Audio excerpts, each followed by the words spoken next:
Juan era alegría, una persona que transmitía alegría. Aparte que era un artista, porque Juan, aparte de jugar al fútbol, que jugaba muy bien, hubiera sido figura si hubiera seguido.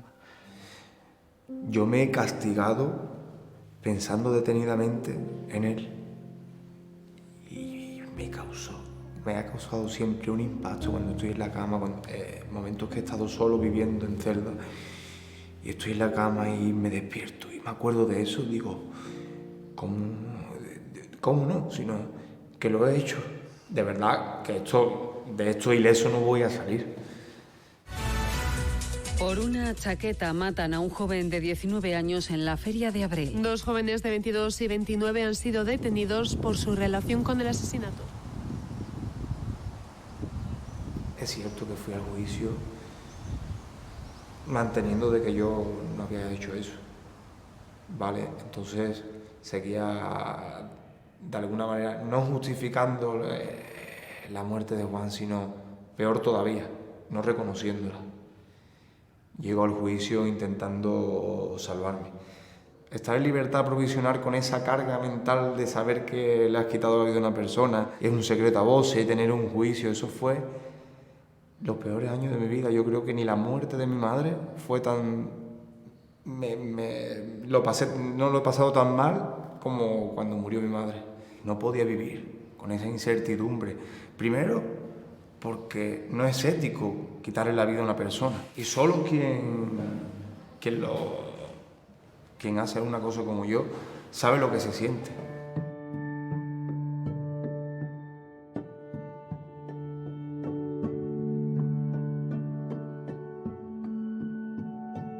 El sistema de justicia, que digamos llevamos arrastrando varios cientos de años, ¿no?, para llegar al proceso que tenemos hoy, pues está focalizado en los derechos del acusado, ¿no? Por el contrario, la víctima es la gran abandonada del sistema. Entonces, es un sistema hoy en día que está desequilibrado.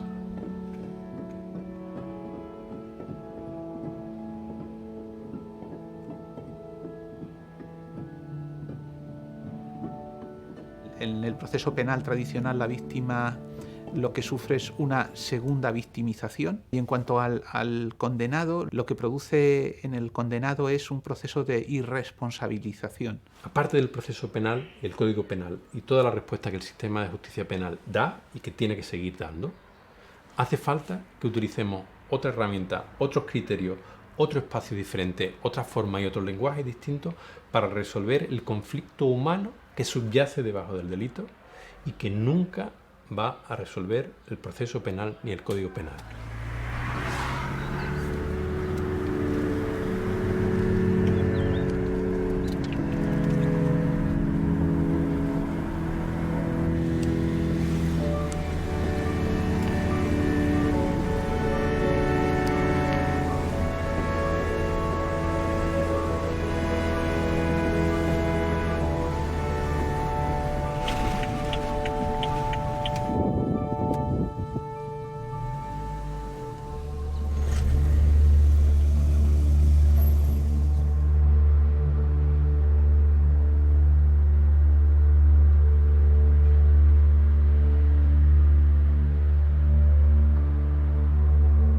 El cambio de cartas empieza cuando yo ingreso en prisión.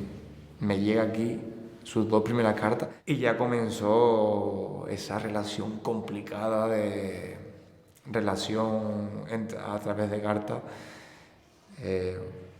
Unas 2 cartas al año nos enviábamos, íbamos mutuamente. Hola Reyes y demás seres queridos de Juan.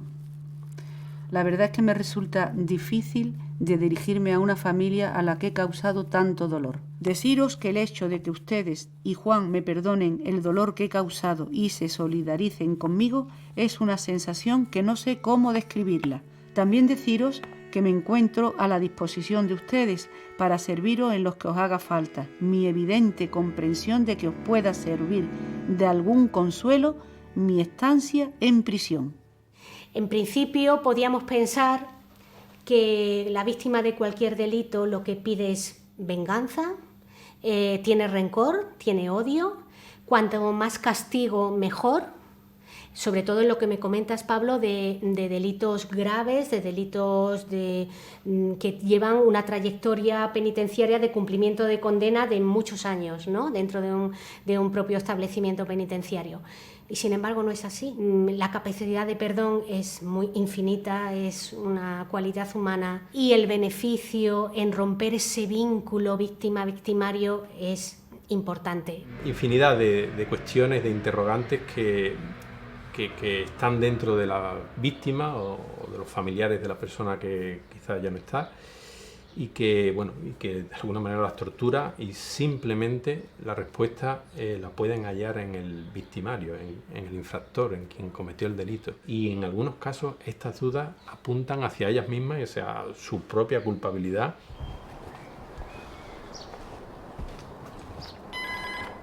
Jorge, ¿qué tal? Buenos días. Muchísimas gracias por recibirnos. Puedes pasar, por favor. Muchas gracias.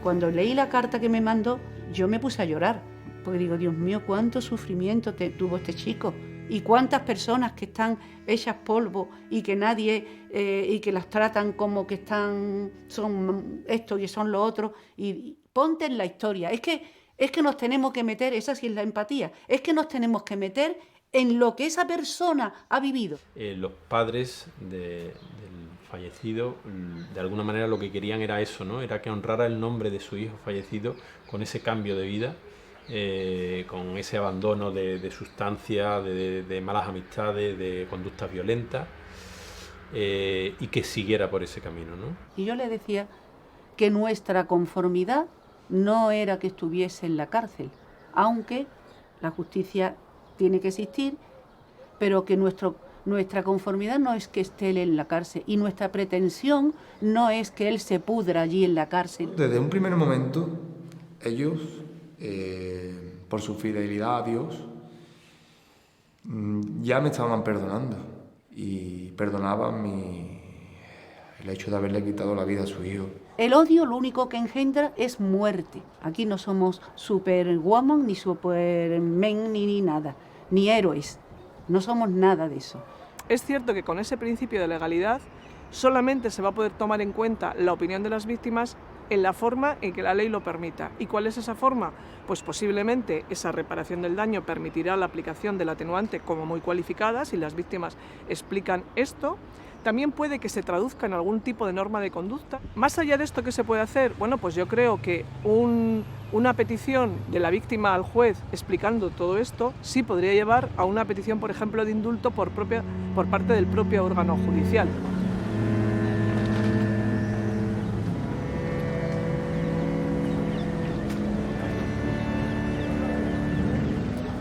La víctima de cualquier delito tiene el derecho reconocido por el Estatuto de la Víctima a que se le ofrezcan servicios de justicia restaurativa en cualquier parte del proceso. Incluso se dice que tiene mayor impacto en las víctimas cuanto más grave es el delito. Es decir, las víctimas que sufren delitos más importantes tienen mayores necesidades de reparación que las de delitos más leves en general. Nosotros remarcamos esta distinción entre el derecho reconocido por el Estatuto de la Víctima a la víctima y la oportunidad al penado, a la persona penada, porque a la víctima lo que se le ofrece, a toda víctima de cualquier delito, es un espacio en el que ella pueda expresar el dolor, expresar las consecuencias del delito que le aconteció, que sufrió, qué tipo de consecuencias ha ido viviendo día a día. Pero para el victimario hacemos hincapié en que no es un derecho adquirido como tal, porque tienen que ser siempre los equipos técnicos, las juntas de tratamiento, quienes seleccionen a las personas en las que se pueden dar estos procesos restaurativos.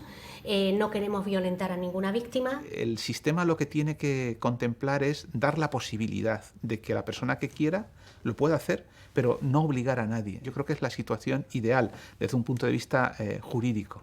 Y siempre tienen que reunir una serie de requisitos. Tienen que tener una asunción de la responsabilidad cometida, un arrepentimiento sincero, una predisposición a esa solicitud de perdón por parte de la víctima. Los técnicos de instituciones penitenciarias en una primera fase son los que detectan las personas que pueden ser más propicias para para hacer estos programas y a partir de ahí se forman grupos y se trabaja con ellos durante meses. Luego hay que trasladar y conocer la víctima para ver si la víctima directa quiere participar en el encuentro. Puede haber ocasiones en donde el diálogo es por el momento imposible.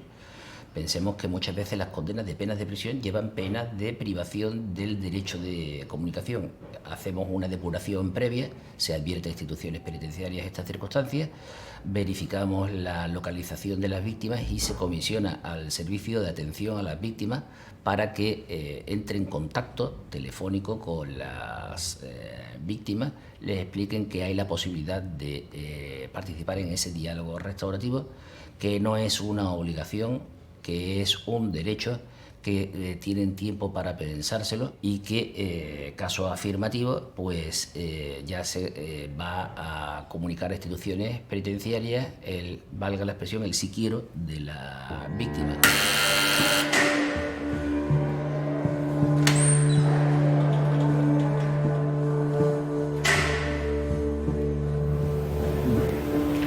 Es que es posible que vosotros sepáis, si os pregunta qué es la justicia restaurativa, tenéis que hablar 5 minutos sobre ello, claro, no sé, en cualquier sitio, en la calle, donde fuera, en un permiso, sabéis explicar mucho más a lo que es la justicia restaurativa, y si preguntan, por ejemplo, el 80% o el 90% de los jueces o de los fiscales qué es la justicia restaurativa, sabe contestar menos que vosotros.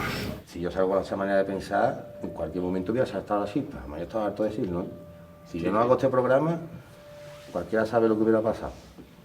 Porque yo no quería ver a ninguno de mi familia, ¿eh? Pues digo, yo en cualquier comida, con el resentimiento que yo tenía ahí metido, en cualquier momento salta la chispa. Cuando aquí, pues prácticamente va a ser todo arreglado, como quien dice. Seguro que será arreglado, seguro. Podríamos pensar en que hay 3 vías de acceso a estos procesos restaurativos. Que lo pidiera la propia víctima. Una segunda opción es la común, la general, que es la propia institución penitenciaria la quien selecciona a los penados, teniendo en cuenta todo lo que es su trayectoria penitenciaria en común.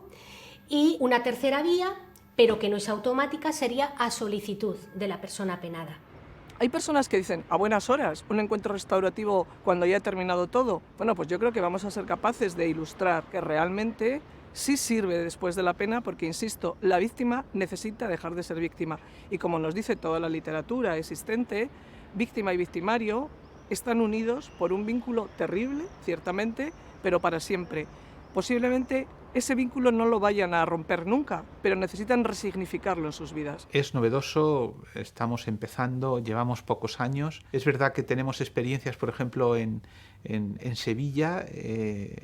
Allí estamos abordando, a través de justicia restaurativa, los delitos más graves, los delitos penados con más de 5 años. Pero también es verdad que en los delitos más graves es muy importante el transcurso del tiempo. Estamos hablando de que en estos casos vamos a tener en prisión durante una temporada larga al condenado, ¿no? al autor del hecho. En esos delitos la reflexión llega con el tiempo y con la estancia en prisión. Estas personas son capaces de reflexionar y, llegado un momento, de participar en este tipo de encuentros. Hay varias claves. Una de ellas es el tiempo, muy importante.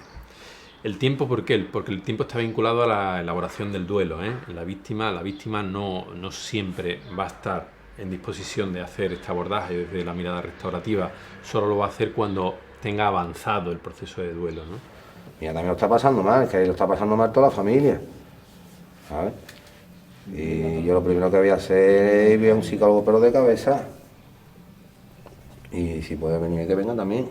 Y mi niña, porque también lo pasa mal, que lo pasa toda la familia, mi familia está rota. El conflicto jurídico público ya quedó atendido en la sentencia y ahora lo que nos toca es el conflicto privado interpersonal. Bueno, es duro, intenso, pero a veces es bonito. Y sale desahogado, sale que te quita un peso gordo de encima. En la práctica, como se sabe, es generalizado bastante en España hablar primero con el victimario para no producirle expectativas a la víctima, pero en muchos programas en el mundo se hace de otra forma, preguntando primero a la víctima, considerando que es ella la que es la protagonista. Un día llegué a su casa y me enseñó Jorge un artículo que venía el proyecto que tenía Pepe Castilla. Yo he estado con él en congresos, he estado en muchas charlas, en muchas formaciones, y me dijo que sí, encantados. Y el paso siguiente fue pues eso, llamar a Pepe, y Pepe lo recibió fantásticamente, desde luego. Y luego yo en todo el procedimiento, como participé, pues me integró Pepe totalmente con Valentina. Yo les decía que bueno, que si querían yo permanecía un poco al margen. Ellos dijeron que no, que ellos querían que yo estuviese allí presente en todas las reuniones, en todas las sesiones. Estuve en todas las sesiones.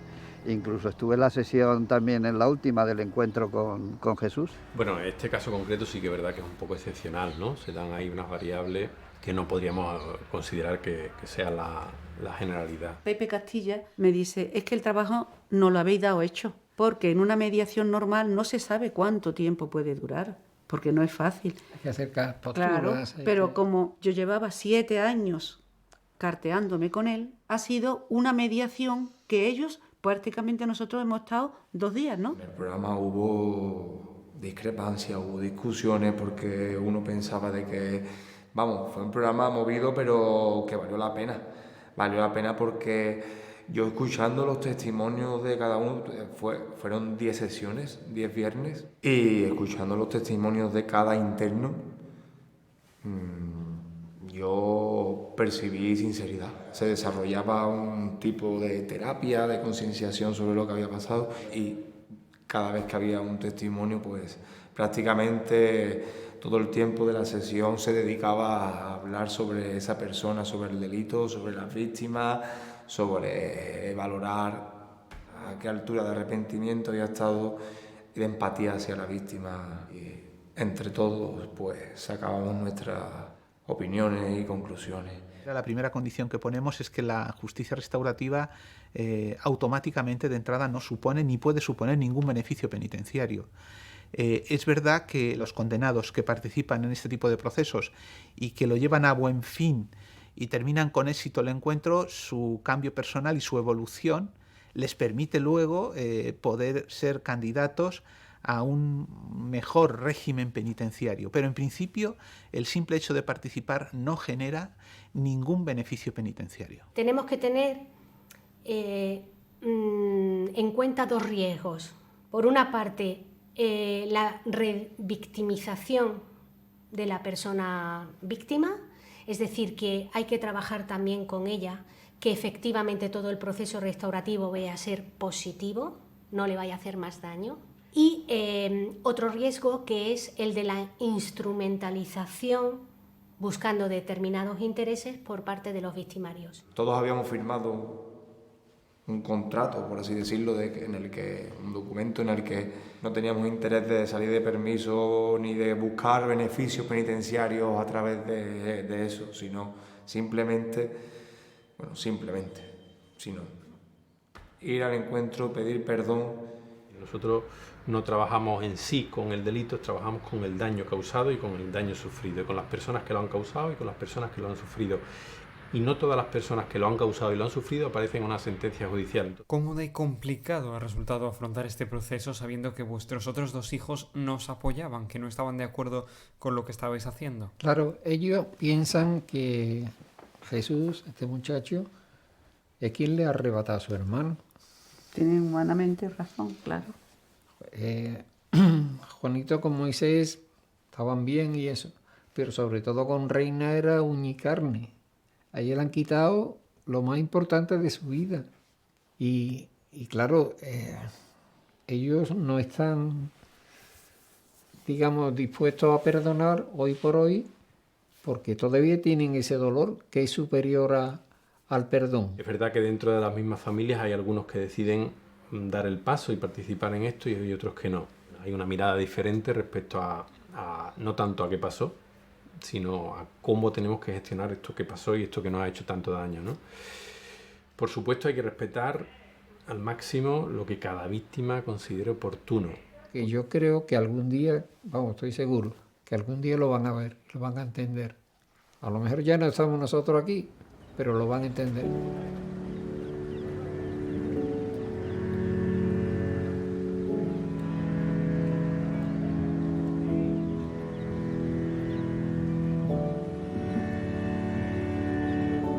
Pues sí, fue en una mañana intensa también de verano porque hacía muchísimo calor, un 15 de julio del año 2020, creo recordar de memoria que fue esa fecha, y ofrecí el despacho para que pudiéramos tener la mayor intimidad y la mayor privacidad del encuentro restaurativo en sí. Él ya tenía un alto nivel de responsabilización de los hechos, se notaba que sufría cada vez que tocaba el tema y bueno, estaba absolutamente preparado y apto para el encuentro con las familias de la persona a la que quitó la vida. Bueno, trabajar con personas siempre tiene un riesgo. Nunca sabes si va a haber en un momento dado un impulso X que te puede trastocar todo el trabajo que has desarrollado o como tú piensas que se va a realizar ese encuentro restaurativo. Yo confiaba plenamente en la sinceridad y la asunción de la responsabilidad del penado, en que los profesionales habían apostado por su verdadero testimonio, por su arrepentimiento sincero, y confiaba plenamente también en el trabajo realizado por los facilitadores, también con la víctima y con el victimario. Que nunca ha habido un encuentro conjunto en el que una víctima haya aprovechado para hacer violencia ni física ni verbal contra el agresor. Cuando yo ya estaba sentado con los padres, a los cuales había citado 15-20 minutos antes, para que estuviéramos tranquilos, para ver un poco el estado anímico que traían y emocional y demás, y luego había citado al infractor, y cuando él llegó, él se quedó en el umbral de la puerta y simplemente vio que estaban allí los padres, es decir, que se habían esforzado finalmente a recibirlo, a sentarse con él, a hablarle. Toda preparación es absurda. Toda preparación es absurda porque eso era llegar y lo que surgiera. Cuando llega el momento es todo diferente a la preparación. Ya en una situación que se veía que iba a pasar un trago fuerte, que era un hecho que él se había lanzado a realizar, que era muy significativo en sus gestos, en su mirada, en sus formas, y lo único que le dije es que era muy valiente. Es la única frase que le pude comentar, lo saludé, le dije, el paso que estás dando es un paso de valientes. Bueno, pues estaban ya los padres del chico sentados en la sala conmigo, esperando a que llegara el penado, que apareció cuando lo cité, 15 minutos después. Pepe me dirige hasta la sala donde está Jorge, donde está Reyes y un amigo de ellos que había venido. Y fue entrar y derrumbarme, llorar desconsolado. No había quien me recogiera de ahí. Impulsivamente se lanzaron a mí a abrazarme. Yo sentí mucha ternura por él, ¿no? Y entonces cuando lo vi como estaba, pues me levanté como un resorte y me fui para él y lo abracé. Y claro, lo abracé, me quedé cogida, abracé y digo... y lo animé. Esas 3 horas de sesión sirvieron para poner palabra concreta a lo que ya había pasado en ese inicio, ¿no? en esa expresión sincera, honesta del dolor profundo que llevaba cargando desde que ocurrió aquello, aquel sentimiento de ¿qué os puedo decir yo para aliviar vuestro dolor, vuestra pena? Conforme le íbamos dando forma a la persona de Juan en aquella sesión, el penado había matado a alguien que no conocía. Al final de la sesión vino a decir algo así como: ahora caigo en la cuenta, tomo conciencia de que al final he matado a alguien que podría haber sido el mejor amigo de mi vida. Él se quedó alucinado cuando vio que cómo Juan tocaba la guitarra, cuando pusieron la de Entre dos aguas, Y sobre todo cuando le dijimos lo del fútbol, que Juan jugaba 4 partidos de fútbol. Y entonces dice, Dios mío, pero si podíamos haber jugado hasta juntos, ¿sabe Dios? Yo también he perdido a Juan. Hoy día yo también he perdido a Juan. Aquel día no. Pero cuando te conciencias, cuando sabes que él ha quitado la vida a una persona y después encima tienes la paz de su familia. Yo diría que la justicia restaurativa sigue siendo una gran desconocida, incluso para operadores jurídicos tan significados y significativos en el sistema penal de justicia español como son los propios miembros de la carrera judicial, de la Fiscalía o los letrados de la Administración de Justicia. Y otro tanto pasa con la abogacía. Creemos que tanto falta información como falta convencimiento.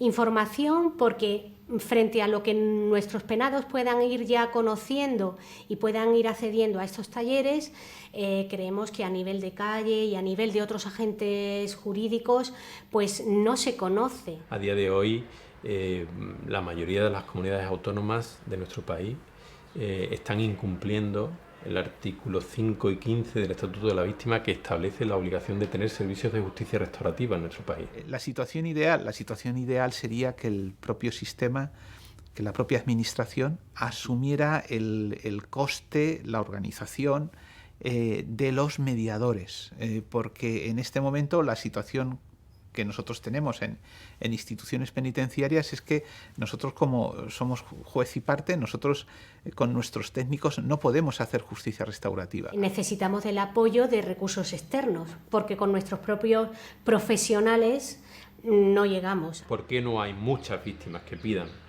participar en procesos de justicia restaurativa? Pero estoy convencido de que con el tiempo, conforme se vayan ampliando este tipo de experiencias y se vayan conociendo más, sí que las habrá.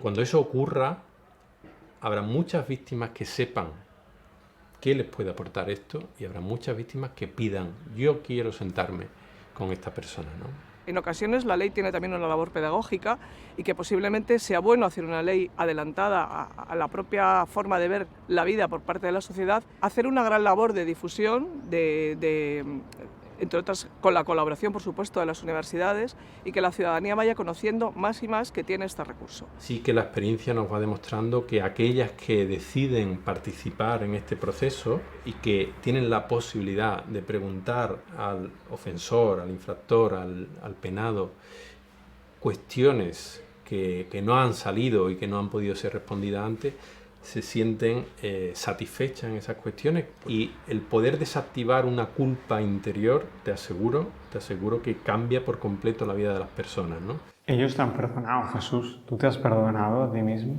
No. No lo consigo. Él ha tomado conciencia de que realmente ha sido él que le ha quitado la vida a un muchacho que nos ha marcado a la familia, pues eso a él le ha removido tanto que todavía no se lo ha perdonado, ¿no? Yo siempre digo que en estos espacios, en estos momentos de encuentro conjunto, yo me llevo lo mejor de cada ser humano y de alguna manera lo mejor de la condición humana. Igual que en un momento determinado se pudo poner de relieve lo peor de esa persona y lo peor del ser humano, también en otro momento me ofrecen este otro lado, ¿no? Y evidentemente es un privilegio estar ahí, vivirlo, presenciarlo, y qué duda cabe que yo, después de cada una de estas historias, al final yo me llevo todo lo que de bueno esas experiencias generan también para mí. Pues José Castilla, muchas gracias por atendernos y por el trabajo que haces. Gracias a vosotros. Pues Jesús, muchísimas gracias por habernos atendido y por habernos dedicado esta mañana, esta entrevista. Un placer, Pablo, y gracias a ustedes. Jorge Reyes, gracias por habernos acogido en vuestra casa, por contarnos la historia y por el paso que habéis dado. Gracias a vosotros. Muy fuerte.